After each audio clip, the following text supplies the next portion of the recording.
Hello, my name is Trenia Rawlins, and I'm the founder and CEO of Empowering Entrepreneurs, as well as a master internet marketer. And I am here today because I wanted to share my journey with you, my journey to success, to becoming an entrepreneur. And I think it's very important because we have a lot of people who hide behind whatever they hide behind, and I'm just the complete opposite. Very honest person, and like to stay honest and keep it real. So, just a little background about me. Um, I was a teenage mom at the age of 14 years old, pregnant at the age of 14 years old.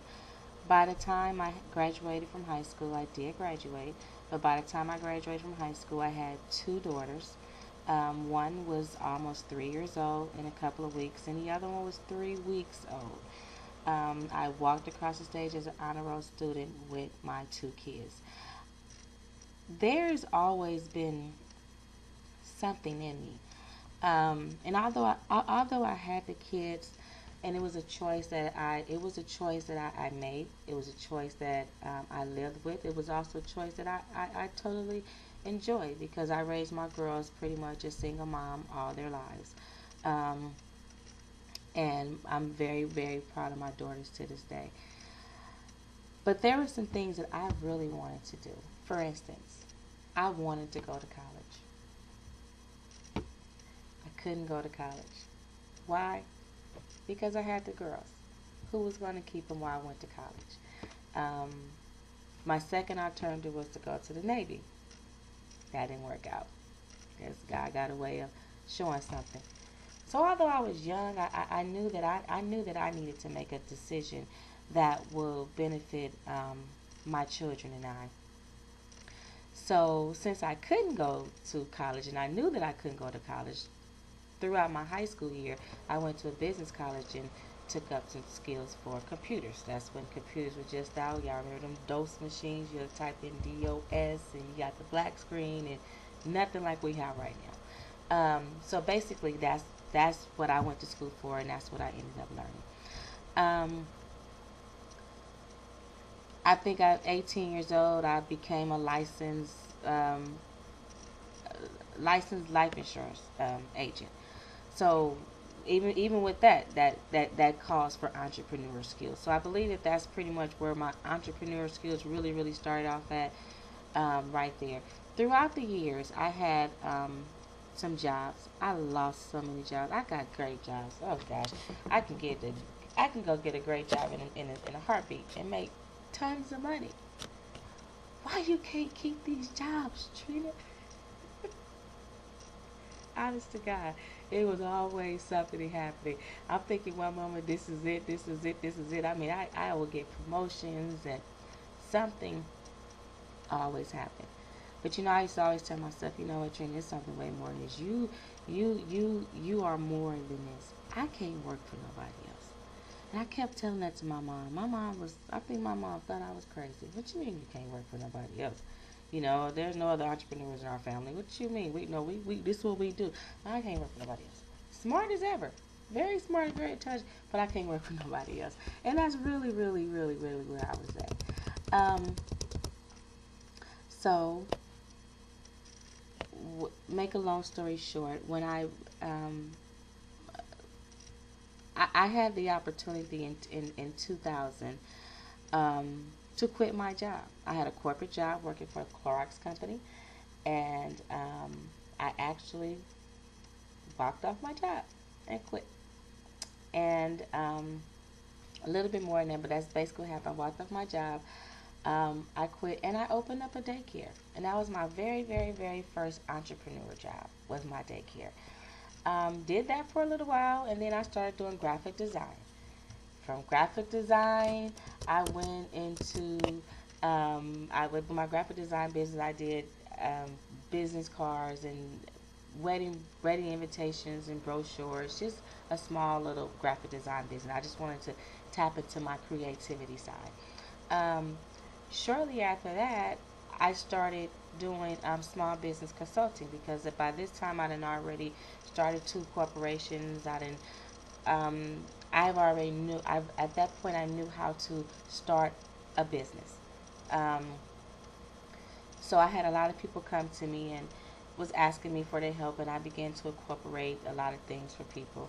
Um, right after that, um, I don't know how it started, but I got into catering. So I'm still consulting with people, but now I'm doing catering because I am a very very good cook, and I guess some people just found some interest in it. And a business, a friend of mine, she and I went into a business partnership. The catering actually went very very well. I was actually, I catered personally for Mary backstage at a concert before in Oakland, California, and I actually catered for Tone personally in Oakland, California as a personal caterer as well. So I actually have picked up some really, really good catering gigs, and I did some weddings, and I also did wedding event planning. And so when I wasn't catering, I was either doing the event planning. At the same time, I was working a job. And this job that I was working, I actually ended up getting a really, really bad upper extremity injury, and was told that I will never ever be able to work on a computer again. That's what they said. Well, needless to say, even before that, so I was doing a catering. Um, Somehow, I don't know, I got involved with paralegal. So I became a certified paralegal as well. I think I was just covering all the tracks. But anyway, I got injured on my job, and they said you can't work anymore. And I've been on administrative all my life. That's all I've been working into was administrative. So for you to tell me that I can't, type on a computer anymore, what? And then literally I couldn't. I mean, at that time I was really, really disabled at that time. So what I do? When I got my real estate license, you're not gonna stop me. Trina always gonna keep it moving. So I went out and got my real estate license, and the real estate, was booming until the big crash um, happened. Needless to say, I ended up going back to work and getting another job, which was really good. But when I went back to work, guess what I went back to work as? Administrator, doing what I was doing, administrative services, and very, very, very, very, very good job. And typing on a computer, the same thing they told me 3 years ago that I would never do. See, I don't listen to what people tell me that I can't do. Whenever you tell me that I can't do something, you better believe I'm going to find a way to do it even better. I'm going to find a way to do it, but not more importantly than that, I'm going to find a way to do it better. As an entrepreneur, I do want to share this though. It's very important that we invest into ourselves. I can honestly say that I've taught myself everything that I know. I was not afforded the opportunity to go to college, but that did not stop me from buying college books. That didn't stop me from buying courses that I can invest in, that I can look into, because we as entrepreneurs, we want so much. We want to have all this success, but we want it to just happen overnight, and it doesn't happen like that. It doesn't happen overnight. Success comes with time. It comes with determination. It comes with hard work. It comes with passion. It comes with having a purpose. It comes with staying true to who you are, and always staying true to who you are. So I'm going to end this video, and we're going to pick back up where I fired my boss's boss. Yeah, I did. And we're going to talk about where I'm at today and where I'm going and where I'm taking you to. Stick with me on the next video. Bye-bye.